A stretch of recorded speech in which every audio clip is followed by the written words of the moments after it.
700 महानीति वाक्य 370 वाक्य नग्न सूं नहीं। कृपालदेवे लख्યું नग्न सूं नहीं। नग्न सूं ते विकार थवानुं कारण छे।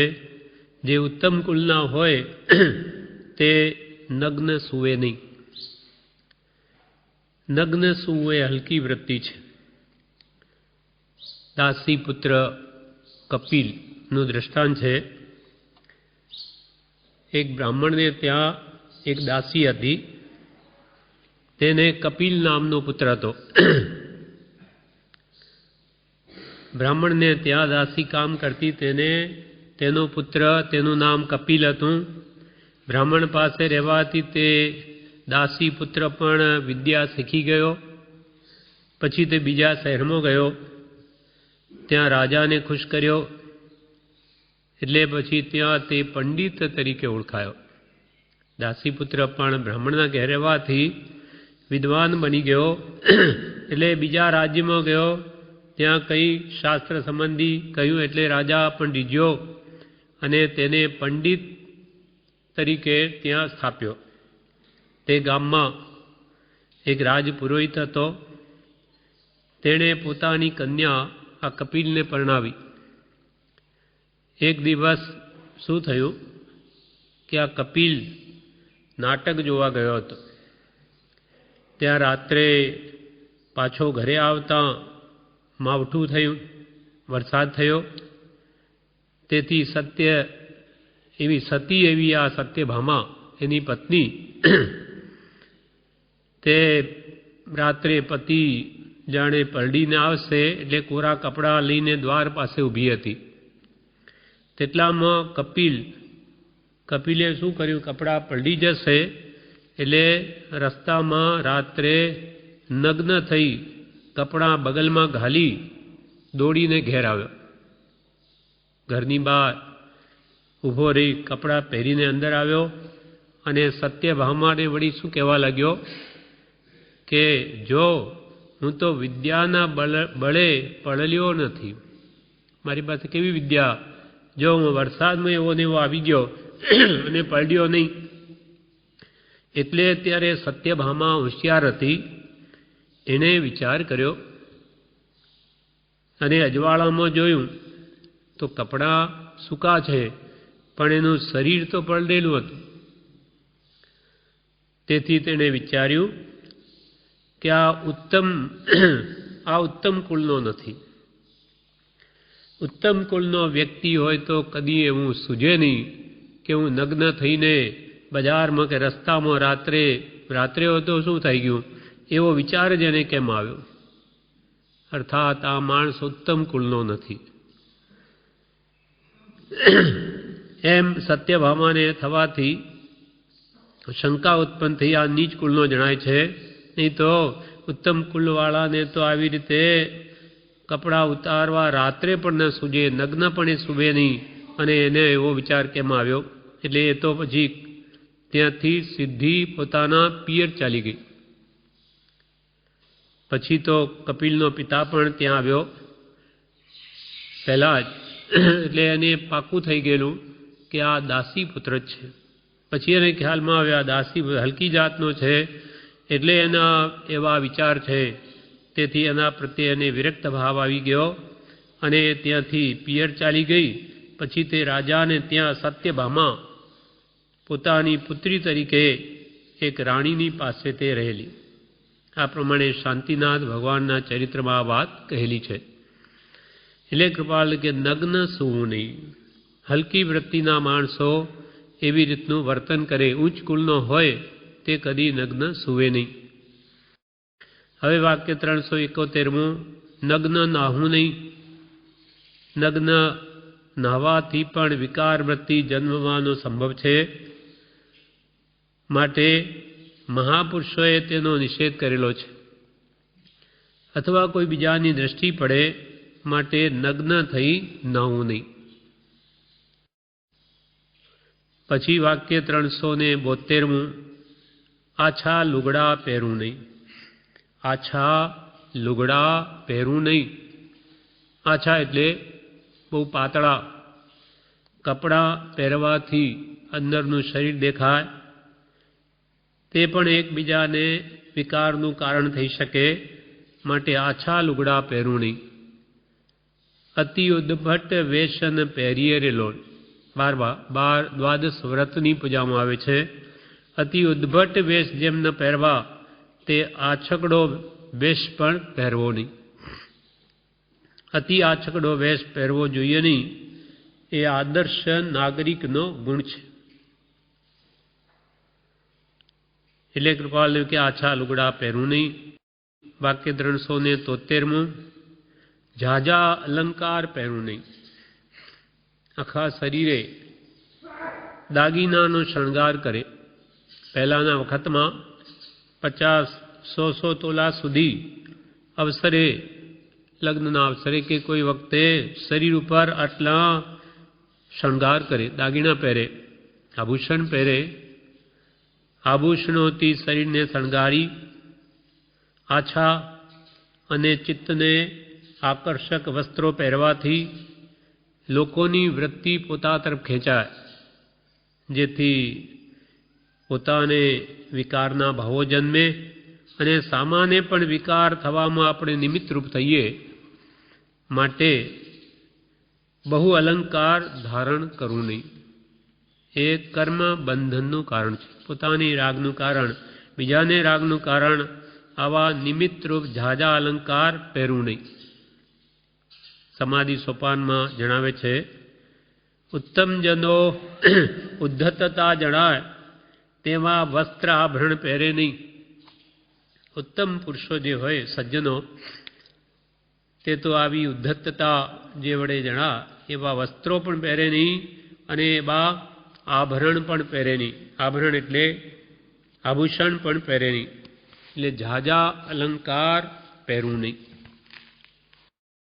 હવે 374મું વાક્ય. અમર્યાદાથી ચાલવું નહીં. અમર્યાદાથી ચાલવું નહીં. વ્યવહારમાં વડીલોએ જે મર્યાદા કરી હોય તે પ્રમાણે વર્તવું. મર્યાદાથી બહાર વર્તન કરવું નહીં. વિનય વિવેક રહિત વર્તન કરવું નહીં.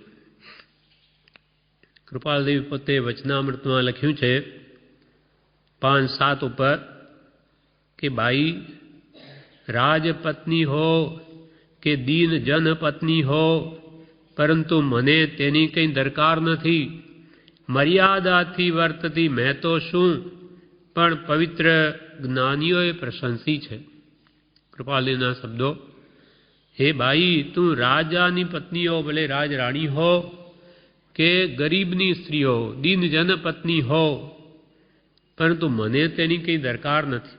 તો ભલે ને રાણી હોય તો શું, કે ભલે ગરીબની સ્ત્રી હોય તો શું, એની મને કોઈ દરકાર નથી. પણ મર્યાદાથી વર્તતી મેં તો શું, પણ પવિત્ર જ્ઞાનીઓએ પ્રશંસી છે.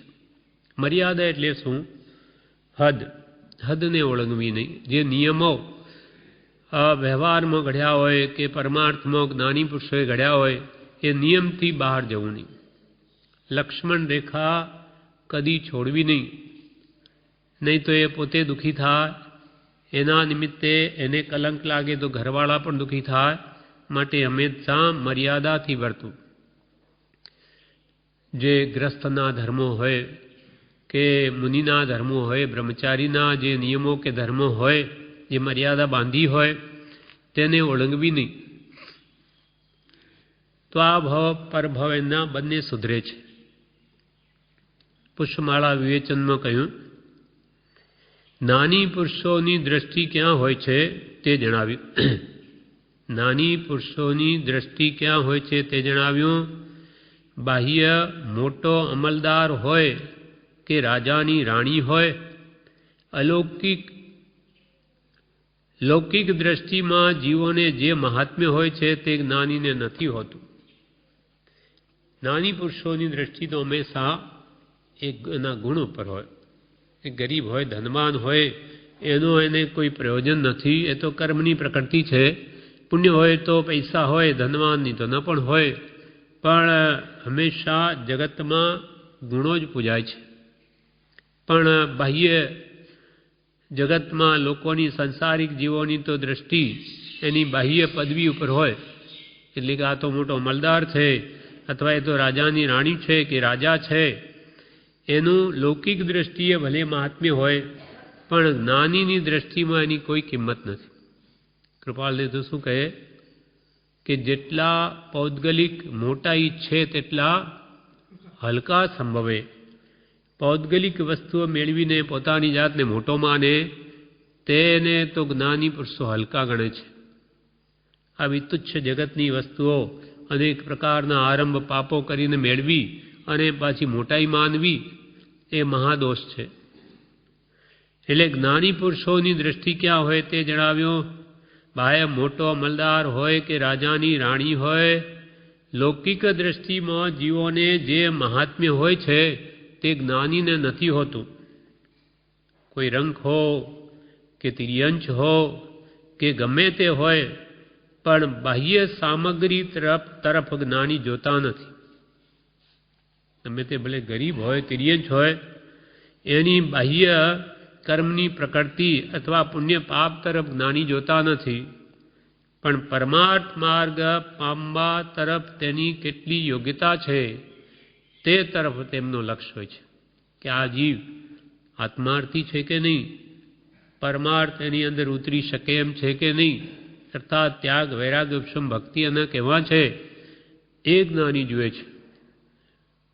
ગરીબ હોય ધનવાન હોય એ જ્ઞાનીની દ્રષ્ટિમાં નથી, પણ પરમાર્થ માર્ગ પામવા તરફ એની કેટલી યોગ્યતા છે તે તરફ તેમનો લક્ષ્ય હોય છે.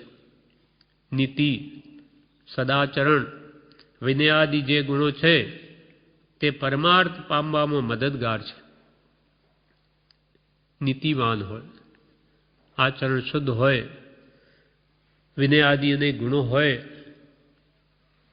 તો એ પરમાર્થ પામવાની યોગ્ય બને છે. એ જીવ એને આ ગુણો આત્માર્થ સાધવામાં સહાયરૂપ છે.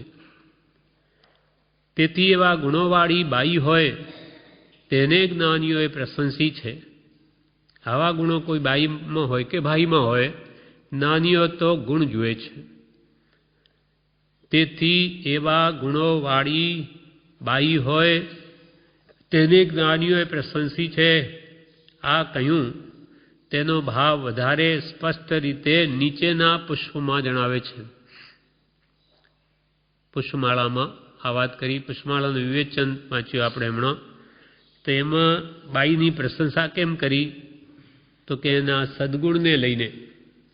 હવે એ વાત કૃપાલદેવ પોતે જ આગળના વાક્યમાં વધારે સ્પષ્ટ કરે છે. પુષ્પમાળામાં કૃપાલદેવ કહે છે, સદગુણથી કરીને જો તમારા ઉપર જગતનો પ્રશસ્ત મોહ હશે તો હે બાઈ તમને હું વંદન કરું છું. પહેલાં તો કૃપાલદેવે શું કહ્યું કે બાઈ તું રાજપત્ની હો કે દીનજન પત્ની હો, પરંતુ મને તેની કંઈ દરકાર નથી. મર્યાદાથી વર્તતી મેં તો શું, પણ પવિત્ર જ્ઞાનીઓએ પ્રશંસી છે. અને હવે કે છે કે સદગુણથી કરીને સત જેટલી આત્મા જેનો ઉન્નતિ પામી શકે, આત્માની પ્રાપ્તિ થાય એવા સદગુણથી કરીને જો તમારા ઉપર જગતનો પ્રશસ્ત મોહ હશે, જગતનો એટલે જગતવાસી જીવોનો, હે બાઈ તમારા ઉપર જો પ્રશસ્ત મોહ હશે, શુભ રાગ હશે, તમારા ગુણો પ્રત્યે જગતને આકર્ષણ થતું હશે, તો હે બાઈ તમને હું વંદન કરું છું. કૃપાલ કે હું પણ વંદન કરું જો તારામાં આવા ગુણો છે તો. પુષ્પમાળા વિવેચનમાં આ વાક્યનો ભાવ જણાવે છે. લોકોનો મોહ લોકો શાને વખાણે છે? લોકોનો મોહ શાના ઉપર હોય? લોકો શાને વખાણે તો કે કોઈની પાસે ઉત્તમ કુલ હોય, ઉત્તમ જાતિનો હોય કે રૂપ હોય, બળ હોય, લક્ષ્મી હોય, તપ હોય, વિદ્યા હોય કે ઐશ્વર્ય હોય, આદિ મદના કારણોએ તેની ત્યાં લોકોની વૃત્તિ ઠરે છે. પૈસાદાર હોય તો કે આ તો બહુ ધનવાન છે, એની શું વાત કરવી, આ તો બહુ સુખી છે. આ બધી લૌકિક દ્રષ્ટિ છે. જગતવાસી જીવો કોઈની પાસે લક્ષ્મી હોય કે કોઈનું બળ વિશેષ હોય, કોઈ અધિકારી હોય, કોઈ સ્વરૂપવાન હોય કે ઉચ્ચ જાતિનો હોય, આ બધા મદના કારણો છે. તપ મદ, બળ મદ, વિદ્યા મદ, જાતિ મદ, કુલ મદ, તપ મદ, ઐશ્વર્ય મદ, આ બધા અહંકારના કારણોને લોકો વિશેષ સારું કહે છે અને ત્યાં લોકોની વૃત્તિ ઠરે અને વખાણે. પણ જ્ઞાનીઓએ તો એને દોષના કારણ કહ્યા છે. જ્ઞાની પુરુષો તો કે આ વસ્તુઓ જેમ જેમ જેની પાસે હોય ત્યાં અનેક દોષો આવવા સંભવ છે. અને એવું હોવા છતાં પણ જો સદ્ગુણ વડે જો તું જગતમાં પ્રખ્યાત હો તો તેને વંદન કરું છું. એટલે આવી બધી વસ્તુ હોવા છતાં પણ એનો જો તને અહંકાર ન હોય તો અને તું જગતમાં પ્રખ્યાત હો તો હું પણ તને વંદન કરું છું. જો અહંકાર ન હોય તો કે બળ મદ, કુલ મદ, જાતિ મદ, રૂપ મદ, લક્ષ્મી મદ, તપ મદ, ઐશ્વર્ય મદ કે વિદ્યા મદ ન હોય તો કૃપાલ કે હું પણ તને વંદન કરું છું. એમ જ્ઞાની પુરુષો કહે છે. સંસ્કૃતમાં પણ કહેવત છે, ગુણઃ પૂજા સ્થાનમ ગુણીષુ ન ચ લિંગ ન ચ વય. સંસ્કૃતમાં કહ્યું કે ગુણઃ ગુણો જ પૂજા સ્થાનમ, પૂજાનું સ્થાન ગુણ છે. કોના? ગુણીષુ, ગુણીના પુરુષોના ગુણ જ પૂજાય. ન ચ લિંગ ન ચ વય. લિંગ એટલે આ તો સ્ત્રી છે કે આ પુરુષ છે કે આ બાળક છે એનું કોઈ પ્રયોજન નથી. બાળક પણ 8 વર્ષનો વજ્રસ્વામી હતા તો એટલા બધા સમર્થ કે એને આચાર્ય પદવી આપી એમના ગુરુએ. બાળક હોય તેથી એ અપૂજ્ય છે એવું નથી, કે સ્ત્રી પણ અપૂજ્ય છે એવું નથી. સતી સાધ્વીઓ તો હંમેશા પૂજ્ય જ છે, પૂજનીય છે. એમ ગુણા પૂજા સ્થાનમ ગુણીષુ ન ચ લિંગ. લિંગ એટલે સ્ત્રીલિંગ, પુલ્લિંગ કે નપુંસક લિંગ, એનાથી પ્રયોજન નથી. અને ન ચ ભય, ભય પણ નહીં કે ભાઈ વૃદ્ધ હોય તો જ પૂજાય, બાળક ન પૂજાય કે યુવાન જ પૂજાય એવું નથી. વયને અને લિંગને કોઈ સંબંધ નથી. પણ જે જ્યાં ગુણ છે તે ગુણો જ પૂજાય છે. વેશ કે મોટી ઉંમર હોય તે પૂજાનું સ્થાન નથી, પણ સદગુણો જ પૂજાનું સ્થાન છે. માટે કૃપાલદેવ કે સદગુણથી કરીને જો તમારા ઉપર જગતનો પ્રશસ્ત મોહ હશે તો હે બાઈ હું તમને વંદન કરું છું. સ્ત્રીનીતિ બોધકમાં કૃપાળોદેવ પણ અનેક કાવ્ય લખ્યા છે ગરબીઓ. તેમાં એક ગરબીમાં એમ કે છે, સાંભળ સાણી પુત્રી શીખયામાં હરી, સાંભળ સાણી પુત્રી શીખયામાં હરી. હે શાણી પુત્રી તું સાંભળ, શીખ આ મહારી. શીખ એટલે શિખામણ.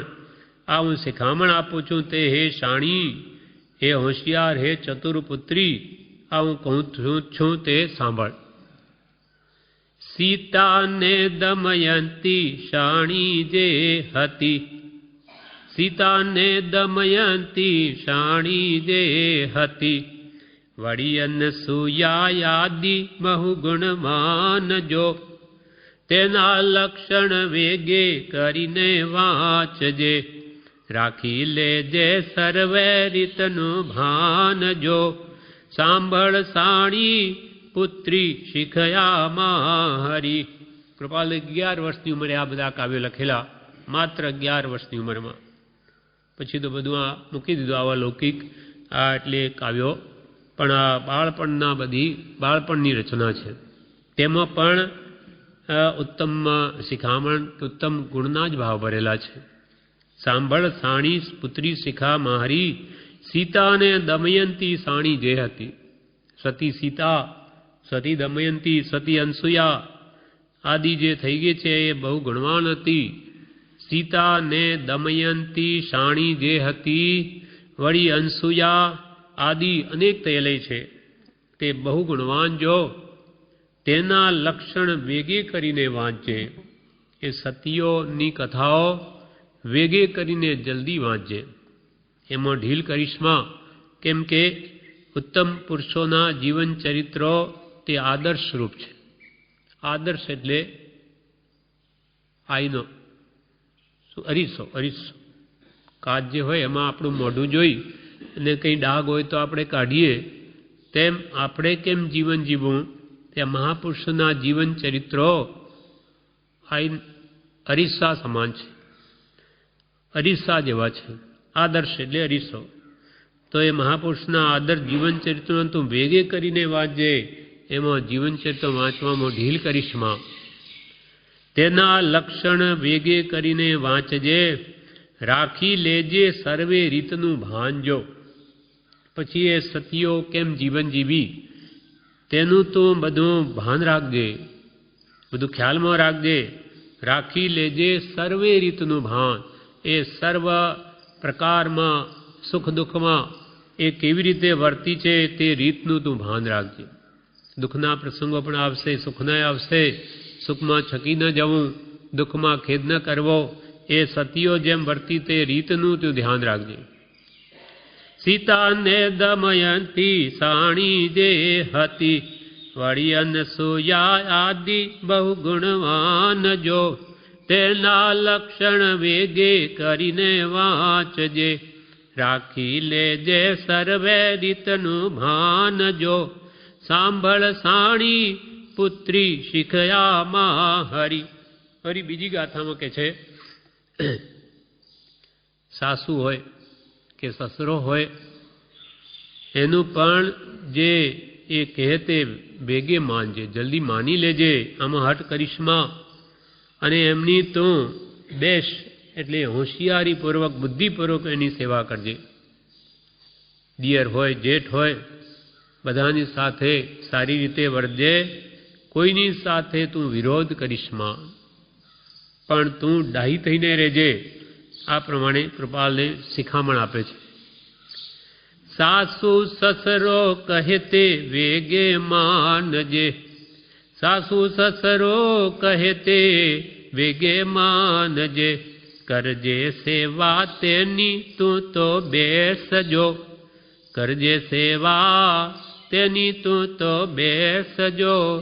જેઠ દિયરની સાથે વર્તી ઠીક તું, જેઠ દિયરની સાથે વર્તી ઠીક તું. વિરોધન કીજે, વિરોધન કીજે, કેથી ડાહી લે સજો. વિરોધ ન કીજે, કેથી એટલે કોઈથી પણ વિરોધ કરીશમાં. ડાહી લેશ જો, લેશ માત્ર તું ડાહી થઈને કોઈની સાથે વિરોધ કરીશમાં. સાંભળ શાણી પુત્રી શીખા માહરી. આ પ્રમાણે જે મર્યાદાઓ વડીલોએ કે સજ્જન પુરુષોએ કે જ્ઞાની પુરુષોએ જે મર્યાદાઓ યોજી હોય તે પ્રમાણે જ વર્તવું. મર્યાદાનું ઉલ્લંઘન કદી કરવું નહીં, તો એના બે ભવ સુધરે, નહીં તો આ ભવ પર બધા બગડે. એટલે કૃપાલ કે અમર્યાદાથી ચાલવું નહીં. જૈન હિતોપદેશ ભાગ 1માં આના વિશે જણાવે છે, લોકોપવાદ પ્રવર્તે તેમ વર્તવું નહીં. લોકો અપવાદ આપણી નિંદા કરે તેમ કદી વર્તન કરવું નહીં. એટલે જેનાથી લોકોમાં લઘુતા થાય તેવું વર્તન, તેવું વગર વિચાર્યું અઘટિત કામ કદી કરવું નહીં. લોકો જેનાથી જે કામ વડે આપણી નિંદા કરે એવા કોઈ પણ કામ કરવા નહીં.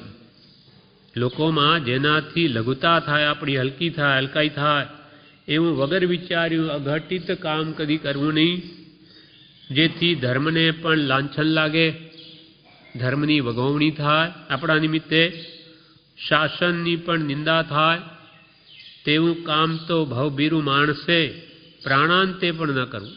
આપણા પ્રાણ ચાલ્યા જાય તો પણ આવું કોઈ કામ ન કરવું કે જેથી શાસનની નિંદા થાય, ધર્મની વગવણી થાય, અર્થાત ધર્મને આપણા નિમિત્તે લાંછન લાગે, કલંક લાગે. પૂર્વ મહાપુરુષોના સદવર્તન સામું લક્ષ્ય રાખી પૂર્વે મહાપુરુષો કેમ વર્ત્યા એવા સદવર્તન સામું લક્ષ્ય રાખી અને જેમ પોતાની તેમજ પરની યાવત જીન શાસનની ઉન્નતિ થાય તેમ વિવેક આણી વર્તવું. મહાપુરુષો કેવી રીતે જીવ્યા, એમને કેવું સદવર્તન રાખ્યું તે તરફ ધ્યાન રાખી પોતાની કે પરની પણ નિંદા ન થાય, કે આખા જીવન પર્યંત જીન શાસનની ઉન્નતિ થાય એવો વિવેક રાખીને વર્તું. હું કોઈ એવું કામ ન કરું કે જેથી મારી તો નિંદા થાય જ પણ ધર્મને પણ કલંક લાગે. એવું કોઈ પણ અઘટિત કાર્ય જીવનમાં કરવું નહીં. ત્યાં કે ભલે પ્રાણ ચાલા જાય તો પણ કે ન કરવું. લોક વિરુદ્ધ ચાઓ ગુરુજન પુઆ પર્થ કરને છે સુગુર જોગો તવણ સેવણા આ ભવ મખંડા. લોક વિરુદ્ધ ચાઓ એ સૂત્ર વાક્ય કદાપી વિસરવું નહીં. લોકોની વિરુદ્ધ કોઈ કામ કરવું નહીં, જેથી સર્વ સુખ સાધવાના શુભ મનોરથ કદાપી ફલીભૂત થાય. પ્રાણાંતે પણ સન્માર્ગનો ત્યાગ કરવો નહીં.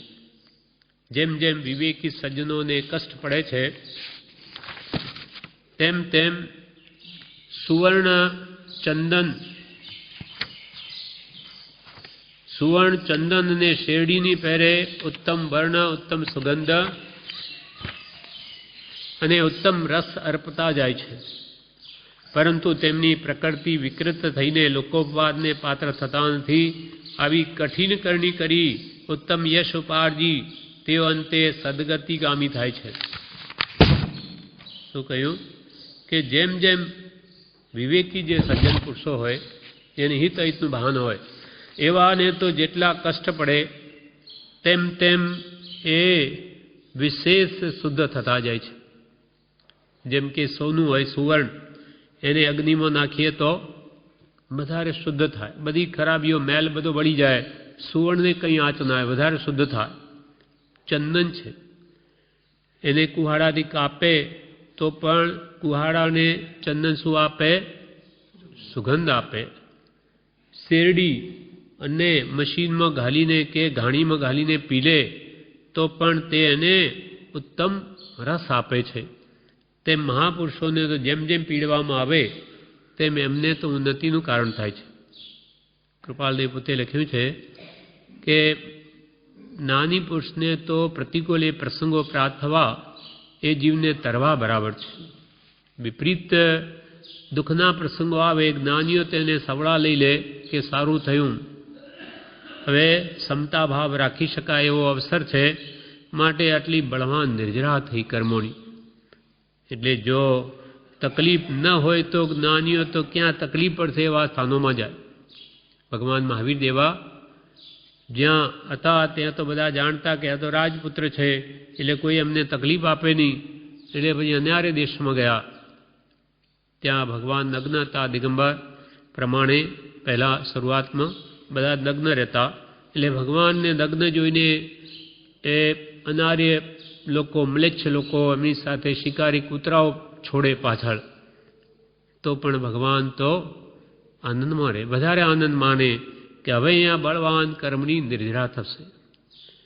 એમ અહીંયા કહ્યું જેમ જે વિવેકી સજ્જનોને કષ્ટ પડે છે તેમ તેમ સુવર્ણ, ચંદન અને શેરડીની પહેરે ઉત્તમ વર્ણ. સુવર્ણનો વર્ણ ખુલે વધારે અગ્નિને લઈને, કે ચંદન ઉત્તમ સુગંધી આપે, શેરડી ઉત્તમ રસ અર્પતા જાય છે, પરંતુ તેમની પ્રકૃતિ વિકૃત થઈને લોકાપવાદને પાત્ર થતા નથી. કે ભાઈ તમે એમને કેમ દુઃખ આપો છો, હું આપીશ એમ કરીને લોકો ટીકા કરે એવું સજ્જનો કરતા નથી. આવી કઠિન કરણી કરી તે ઉત્તમ યશ ઉપાર્જી તેઓ અંતે મહાપુરુષો અંતે સદગતિને પામે છે. માટે કૃપાલદેવે કહ્યું કે અમર્યાદાથી ચાલુ નહીં, મર્યાદામાં જ રહું. મર્યાદા ધર્મનો કદી ઉલ્લંઘન મર્યાદા ધર્મનું કરવું નહીં. હવે વાક્ય 375. ઉતાવળે સાદે બોલું નહીં. ઉતાવળે સાદે ઘોંટા પાડીને વિશેષ જોરથી બોલું નહીં, પણ ગંભીરતાપૂર્વક ધીમે સ્વરે બોલું. જૈન ઈશ્વરિતોપદેશમાં આ વિશે કહ્યું છે, કોઈને પણ આક્રોશ કરીને કહેવું નહીં. ક્રોધ કરીને, ઉતાવળે સાદે, સાચું પણ કહેવા જતાં લાભને બદલે ઉલટી હાનિ થાય છે. આપણે કોઈને શિખામણ આપી હોય, કોઈની ભૂલ થઈ હોય અને આપણે જોરથી ગમે તેમ એને કહેવા જઈએ તો કે છે ઉડતું લાભને બદલે ઉલટી હાનિ થાય છે. પણ પ્રેમથી કહેવામાં આવે તો જ એના ગળે ઉતરે છે, નહીં તો ઉડતું વિપરીત પરિણામ આવે છે. એટલે કોપ કરીને, ક્રોધ કરીને, ઉતાવળે સાદે સાચી વાત હોય તો પણ કહેવા જતાં લાભને બદલે ઉલટી હાનિ થાય છે. માટે તેમ નહીં કરતા સ્વ પરને હિતકારી, પોતાને કે પરને પણ હિતકારી, નમ્રપણે સાચી વાત વિવેકપૂર્વક કહેવાની જ ટેવ રાખવી. સમજુ માણસે લાભ અલાભનો વિચાર કરીને વર્તવું ઘટે કે હું આ પ્રમાણે જોરથી બોલીશ તો શું આ સુધરી જશે? નહીં સુધરે. ઉડતું એને હટ આડો વર્તશે વધારે.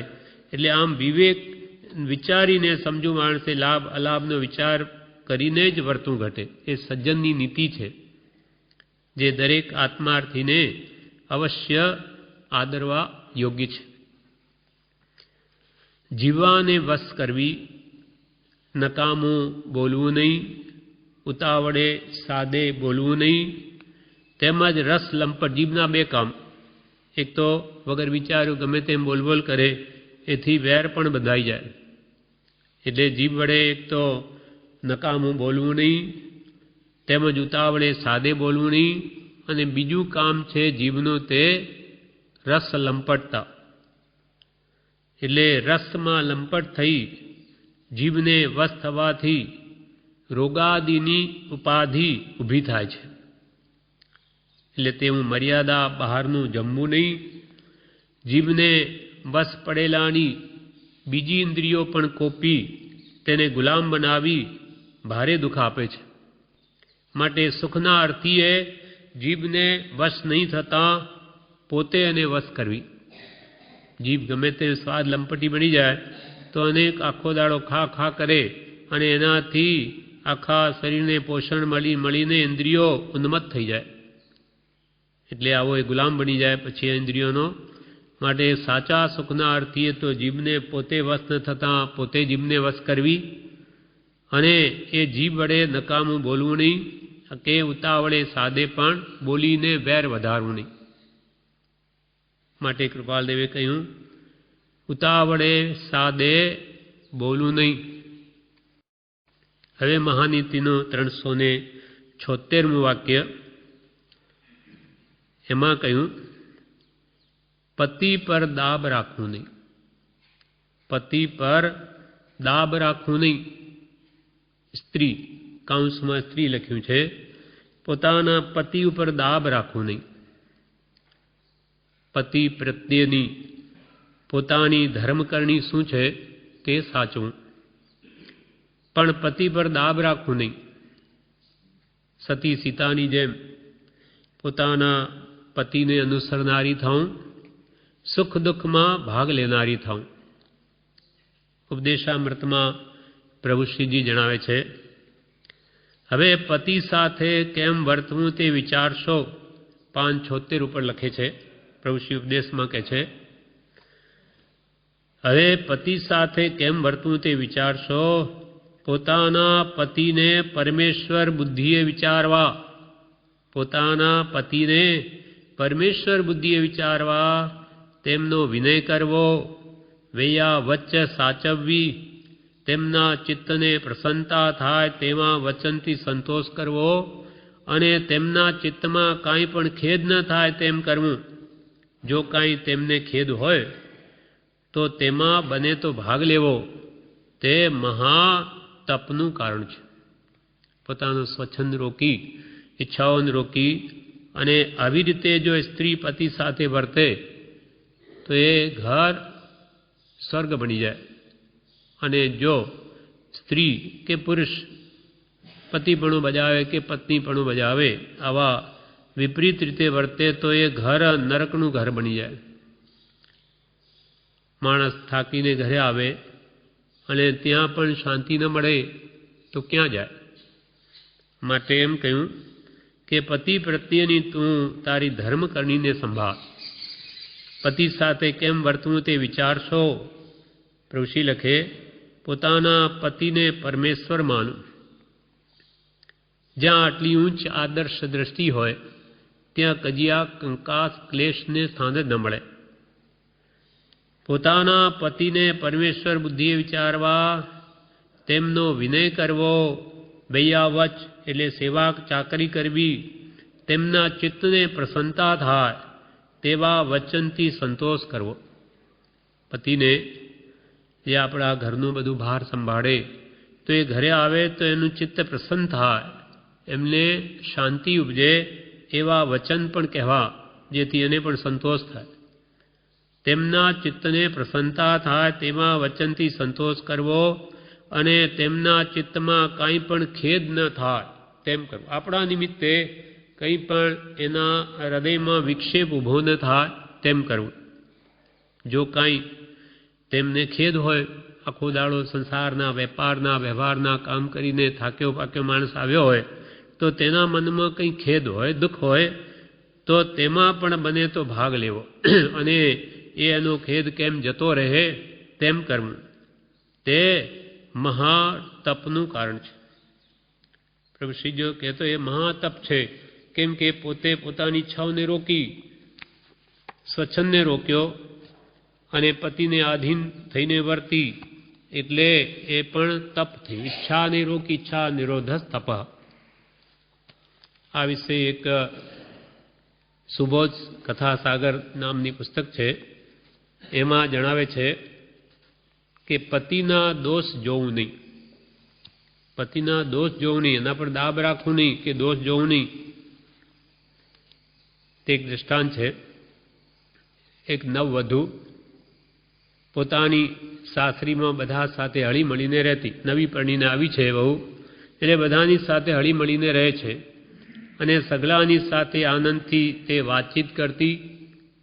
તેનો પતિ કોઈ ધંધા નિમિત્તે દૂર દેશમાં ગયો, ત્યારે એક વખતે તેની નણંદ વગેરે એ પોતાના ભાઈની વાત કાઢી અને તેમાં ભાઈનું થોડુંક તે ઘસાતું બોલી. બહેન, પોતાનો ભાઈ પરદેશ ગયેલો ત્યારે એની પત્નીને, ભાઈની પત્નીને એ કહી પોતાના ભાઈ સંબંધી ઘસાતું બોલવા લાગી. એટલે પેલી વહુ બોલી કે તમે એમના દોષ મારી પાસે ન કાઢશો. હું એમની પત્ની છું, હવે તમે એમના દોષ મારી પાસે ન કાઢો, કારણ કે મારે તો તે પૂજ્ય છે, મારે તો મારા પતિ પૂજ્ય છે, તમે એના દોષ મને ન કહો. ત્યારે નણંદ શું બોલી? મારા ભાઈના દુર્ગણ કહું તેમાં તમારે શું? મારા ભાઈની વાત કરું છું, એમાં તમારે શું? મારા ભાઈના દુર્ગુણ કહું તેમાં તમારે શું? અમે સાથે ઉછરીને મોટા થયેલા છીએ, એક માતાના બાળક છીએ, એટલે ગમે તેમ કહીશું. તું તો હજુ કાલની આવેલી ધણિયાની થઈ ગઈ. તું તો હજુ કાલની આવી છે અને જાણે ઘરની ધણિયાણીઓ એમ કહે આ તો મારો ભાઈ છે, અમે સાથે મોટા થયા, એક જ માતના દીકરા, મા બાપને, એટલે હું તો ગમે તેમ કહીશ. ત્યારે વહુ બોલી, બહેન તમે ચીડાઈ ન જાઓ, મરજીમાં આવે તેમ ન બોલો, કંઈક મોંમાં સમાઈ શકે એવું બોલો તો ઠીક, એટલે તમારા મોઢામાં પણ કંઈ શોભે. તમે પણ એ મારા પતિની બહેન છો તો તમારા મોઢામાં શોભે એવું બોલો તો ઠીક. હવે તમારે તમારા ભાઈ સાથે તો બહુ જ થોડા દિવસ કાઢવાના છે. પોતાની નણંદને વહુએ શું કહ્યું કે તમારે તો અહીંયા આવે થોડા દિવસ જ કાઢવાના, પછી તમે તો પરાયા ઘરે જવાના. હવે તમારે તો તમારા ભાઈ સાથે બહુ જ થોડા દિવસ કાઢવાના છે અને મારે તો તેમની સાથે આખી જિંદગી કાઢવાની છે. મારે તો તમારા ભાઈ સાથે આખી જિંદગી કાઢવાની છે. અત્યારથી તેમની નિંદા અને દુર્ગુણ સાંભળું તો અમારા બંનેને વચ્ચે જે પ્રેમ બંધાવો જોઈએ તે બંધાય નહીં અને અમારો ગ્રહ સંસાર દુઃખી થઈ પડે. હમણાંથી જ પતિને આવા દોષો તમે કંઈ ના કંઈ કહીને મારું મન બગાડી નાખો તો પછી એમના પ્રત્યે જે મને પ્રીતિ થવી જોઈએ, એમની સેવા ચાકરી વગેરે સદભાવ હોવો જોઈએ, તે તો આવે જ નહીં. એટલે અમારો તો ગ્રહ સંસાર બગડી જાય. માટે કૃપા કરીને મને મારા પતિની નિંદા કદી સંભળાવશો નહીં. એના વિશે એક શબ્દ બી મને કહેશો માં. એમ આવી સદગુણી સ્ત્રીઓ હોય, મર્યાદામાં વર્તતી, તો તેનો ગ્રહ સંસાર આ ભમય સુખી થાય, ભવોભવ સુખી થાય. એની વૃત્તિ કંઈ બહાર જાય નહીં. અને પતિના દોષ જ જોયા કરે તો એની દૃષ્ટિ બહાર પણ જઈ શકે. એટલે કૃપાલદેવ પ્રભુશ્રીએ કહ્યું, જે કાંઈ એમને ખેદ થાય તો બને તો ભાગ લેવો, તે મહાતપનું કારણ છે. વળી કૃપાલદેવ કહે, જો તું સ્ત્રી હોય તો તારા પતિ પત્નીની ધર્મકરણીને સંભાળ, દોષ થયા હોય તેની ક્ષમા યાચ અને કુટુંબની દ્રષ્ટિ કર. હવે કૃપાલદેવ કહે છે કે જો તું સ્ત્રી હોય તો તારા પતિ પ્રત્યેની શું ધર્મકરણી છે, તારું કર્તવ્ય શું છે, તેને પહેલાં સંભાળ. કોઈ પતિ પ્રત્યે દોષ થયા હોય તો તેની ક્ષમા યાચ અને કુટુંબની દ્રષ્ટિ કર. રોજ ઘરે કજિયા કંકાસ જ હોય તો એ બાળકોમાં પણ કેવા સંસ્કાર પડે. માટે બેમાંથી એક જણ તો નમે તો જ કામ થાય. એટલે તારી ધર્મકરણી શું પતિભાઈએ સંભાળ, દોષ થયા હોય તેની ક્ષમા યાચ અને તારા કુટુંબની દ્રષ્ટિ કર. એ કૃપાલદેવે વચનામૃતમાં 4 પાન ઉપર કહ્યું. હવે પુષ્પમાળા વિવેચનમાં જણાવે છે, લગ્નનો હેતુ મર્યાદા ધર્મ છે. તે જણાવવા માટે અહીં કહ્યું છે, ધર્મકરણી સંભાળવાનું કહ્યું. એનું વિવેચન આ જ વાક્યનું કૃપાલદેવે કહ્યું તેનું, કે લગ્નનો હેતુ શું છે? મર્યાદા ધર્મ છે. એટલે જીવની વૃત્તિઓ મર્યાદામાં રહે. પુરુષની એક પત્ની પ્રત્યે, પત્નીની એક પુરુષ પ્રત્યે એની વૃત્તિ મર્યાદામાં રહે, બહાર ભટકેની વૃત્તિઓ, એ લગ્નનો મુખ્ય હેતુ છે. લગ્નનો હેતુ મર્યાદા ધર્મ છે. તે જણાવવા માટે અહીં કહ્યું છે કે તું તારા પતિ પ્રત્યેની ધર્મકરણીને સંભાળ. કારણ કે પતિ પત્નીમાં મોહનું પ્રાધાન્યપણું હોય છે. ધર્મકરણીને સંભાળવા કહ્યું. મોહ તો પરસ્પર બંનેને હોય જ છે, એને સંભાળીને મોહ વધારવા નથી કહ્યું કૃપાલદેવે. પણ પતિ પત્નીમાં મોહનું પ્રાધાન્યપણું તો હોય જ છે, પણ ધર્મકરણીને સંભાળ. મદન રેખા જેવી સતી સ્ત્રીઓએ મોહ છોડી પોતાના પતિની સદગતિ થાય તેમ મદદ કરેલી. મદન રેખા જેવી સતી હતી તો એને પોતાના પતિ પ્રત્યે અંતે પણ મોહ ન કર્યો, પણ એને પ્રાણ છોડતી વખતે પણ પતિની સદગતિ કેમ થાય એમ એને મદદ કરી હતી. તે દ્રષ્ટાંત આ પ્રમાણે. મદન રેખાનું દ્રષ્ટાંત, પતિનું કરાવેલ સમાધિ મરણ. રાજા મણિરથનો ભાઈ યુગબાહુ હતો. રાજા મણિરથ હતો એનું નામ, રાજાનું. એનો નાનો ભાઈ યુગબાહુ, અને તેની આ સ્ત્રી મદન રેખા હતી, યુગબાહુની સતી હતી. તેના ઉપર મણિરથ રાજાની કુદ્રષ્ટિ થવાથી યુગબાહુને બીજા પરદેશ મોકલે છે. અમુક ગામમાં લોકો રાજા વિરુદ્ધ વર્તે, તેમને જાઓ વશ કરી આવ એમ કરીને ભાઈને બીજા ગામમાં મોકલી દીધો. અને પછી નાના ભાઈની વહુ ને જે મદન રેખા છે તેને રાજી કરવા તે અનેક પ્રકારની ભેટો રોજે મોકલ્યા કરે. પણ પેલી તો સરળ સ્વભાવની, મનની સ્વચ્છ, એટલે જાણે રાજા મોકલે છે, પોતાના જેઠ છે તો એને સ્વીકારે છે. એ જાણે કે રાજાની કૃપા દ્રષ્ટિ જાણીને લેતી. પણ રાજાએ એક દિવસ પોતાનો દુષ્ટ અભિપ્રાય જાહેર કર્યો, તેમાં એ સંમત થઈ નહીં. અને યુગબાહુ તો બહાર ગામ ગયો હતો અને ત્યાં તો કંઈ તોફાન ખરેખર હતું જ નહીં, એટલે પાછો આવ્યો. હવે એક દિવસે કોઈ મોટો ઉત્સવ થવાથી આ યુગબાહુ અને એની પત્ની મદન રેખા બંને એક બગીચામાં નિવાસ કરીને રહેલા હતા. હવે રાજાને એમ લાગ્યું કે મારો નાનો ભાઈ જ્યાં સુધી જીવે છે ત્યાં સુધી પોતાની કુધારણા પાર પડશે નહીં.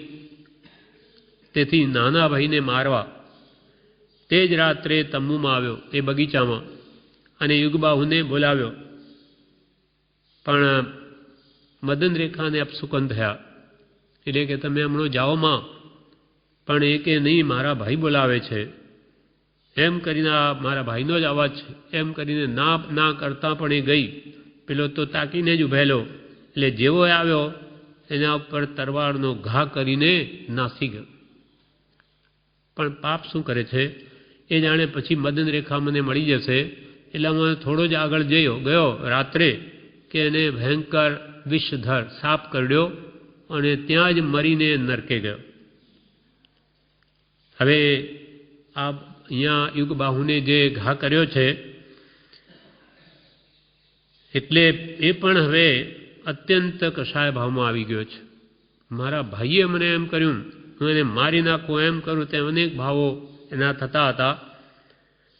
એટલે તે વખતે મદન રેખા પણ ગભરાઈને રડવા બેઠી નહીં. ત્યાં આવી પછી અવાજ સાંભળીને કે આ કંઈક થયું છે અઘટિત. ત્યાં પતિ પાસે આવીને જુએ છે તો આ તો હવે ઘા વાગી ગયો, મરવાની તૈયારી, જીવી શકે નહીં.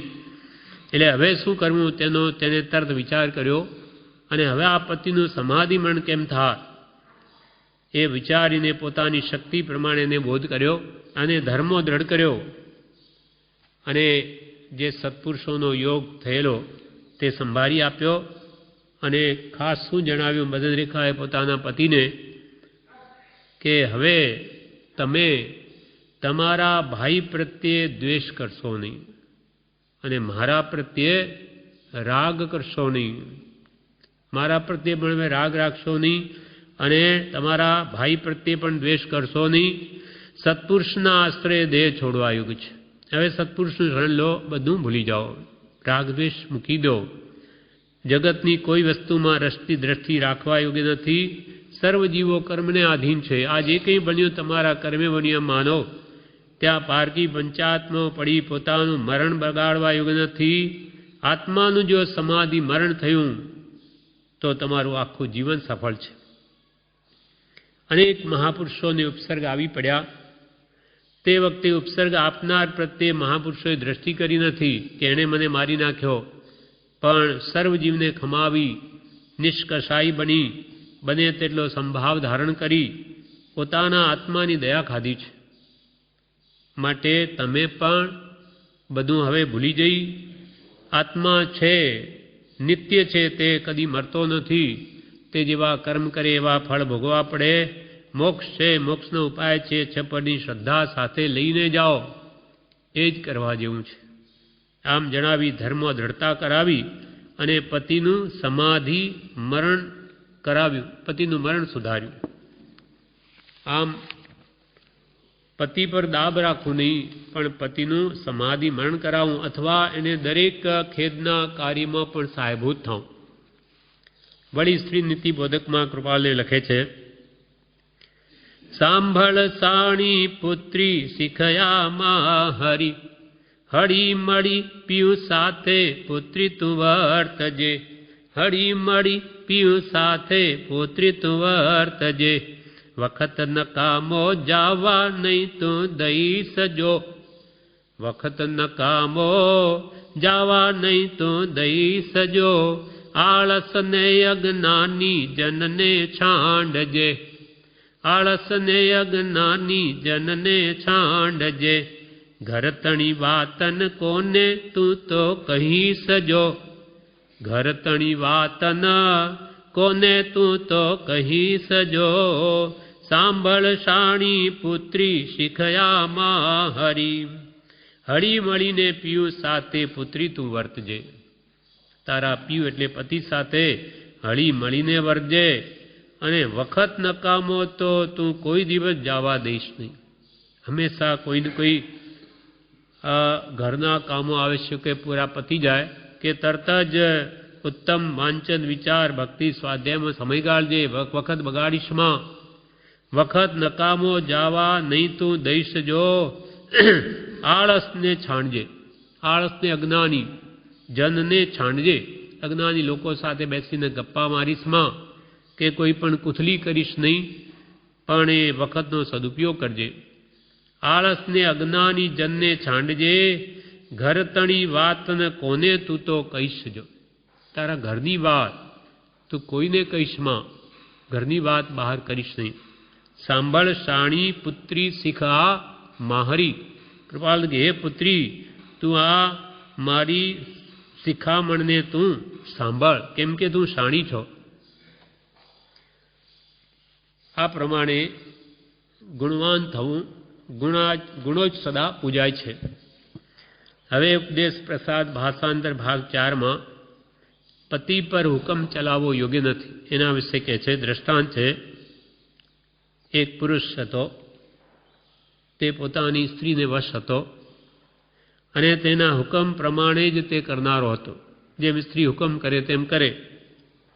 તેણે ભૂખ લાગવાથી પોતાની સ્ત્રી પાસે ખાવાનું માંગ્યું, ત્યારે તે સ્ત્રી તો શૈયામાં સૂતેલી છે, એટલે બોલી કે જો તમારે વહેલું ખાવું હોય તો ચૂલામાંથી રાખ કાઢીને બાળવા માટે લાકડા વગેરે લાવી આપો, તો હું ઉતાવળે રાંધીને તમને જમાડું.